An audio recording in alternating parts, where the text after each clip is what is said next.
Super Governor, all right. Let's hear it for Chantel Walker. Let's give a big round of applause.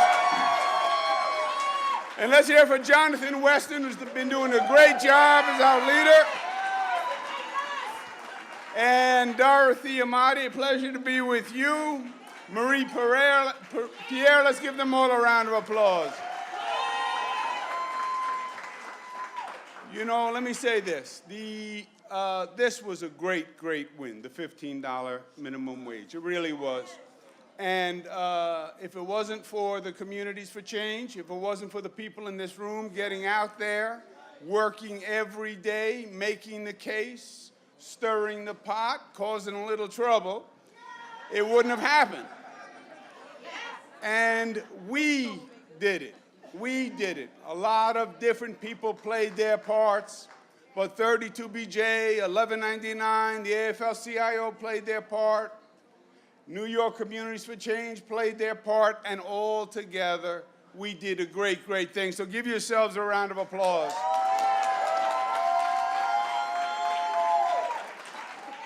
You know, I just want to take one moment because we have people to hear from, and there's a debate coming on, and you have great awardees today. Amalgamated Bank, Dennis Meal, who's here, did a great job.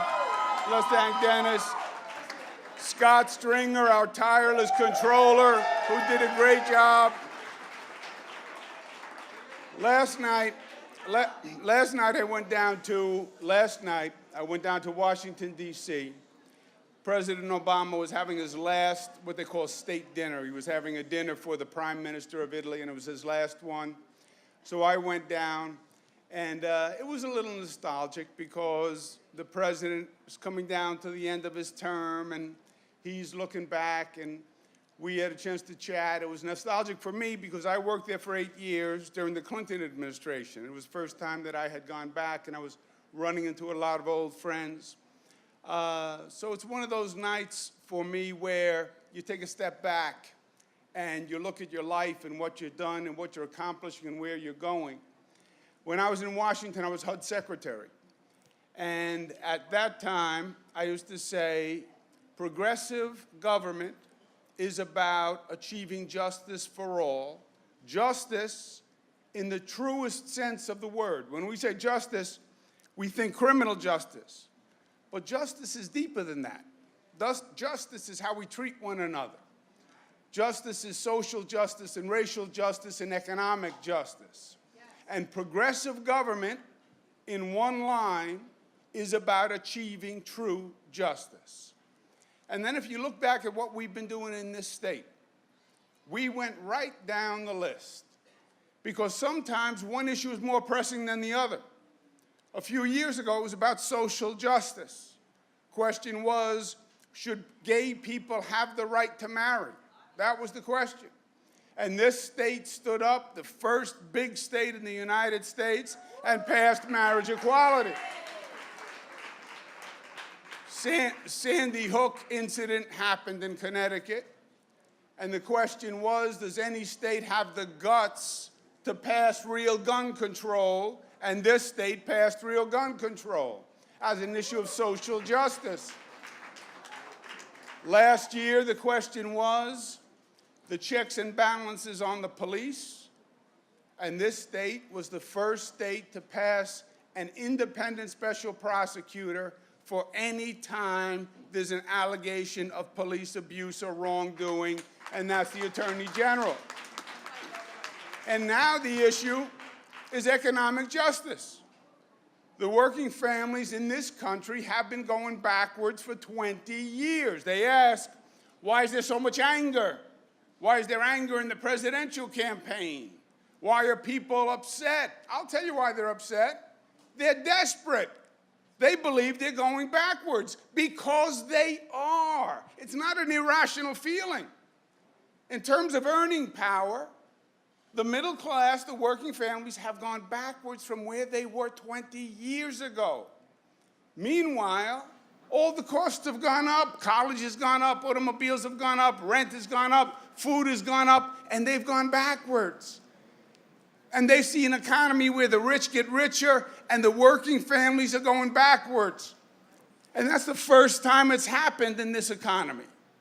What this country normally said was, when workers do better, workers are more productive, they share in the profits. This is the first time workers aren't sharing. And they got the short end of the stick. And that's what the $15 fight was all about. $7 was a joke. You can't live in New York on $7. You can't live in New York on $9 an hour. So $15 an hour. You know where 15 came from? If you took the minimum wage in 1968 and just increased it by inflation, that's all, just by inflation, you know what it would be today? $15. That's why it wasn't a made-up number.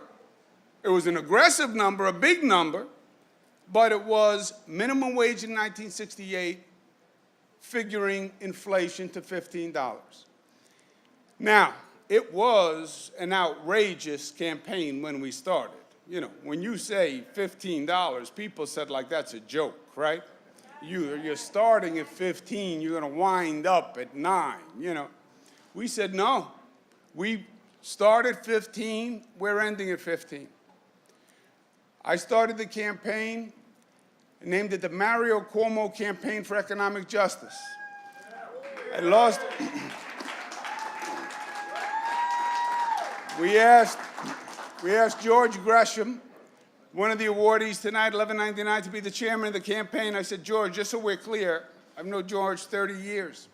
I said, we can lose any campaigns, and we've lost our share of campaigns, but we are not losing a campaign called the Mario Cuomo Campaign for Economic Justice. That's one thing for sure.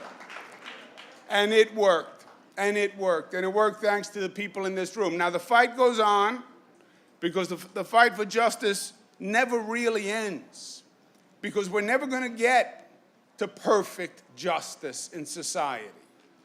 But the trick is to keep going, keep making progress, and that's what we're doing. Exploited Workers Task Force, economic rights for the new immigrants, economic rights for undocumented people. 421A is an economic justice issue. 421A is a housing plan that is pending now for passage for affordable housing. Affordable housing. Now, affordable housing, what 421A says is families up to $130,000 can qualify for a unit. That's what affordable housing is all of a sudden. It's really middle-class housing, because even if you're making $130,000, it's hard to find a unit. I understand that. But I'll tell you an even more desperate need. Low-income housing, no-income housing, housing for homeless people who really can't afford it. And 421A, as a government-subsidized program, should pay a decent wage to all workers.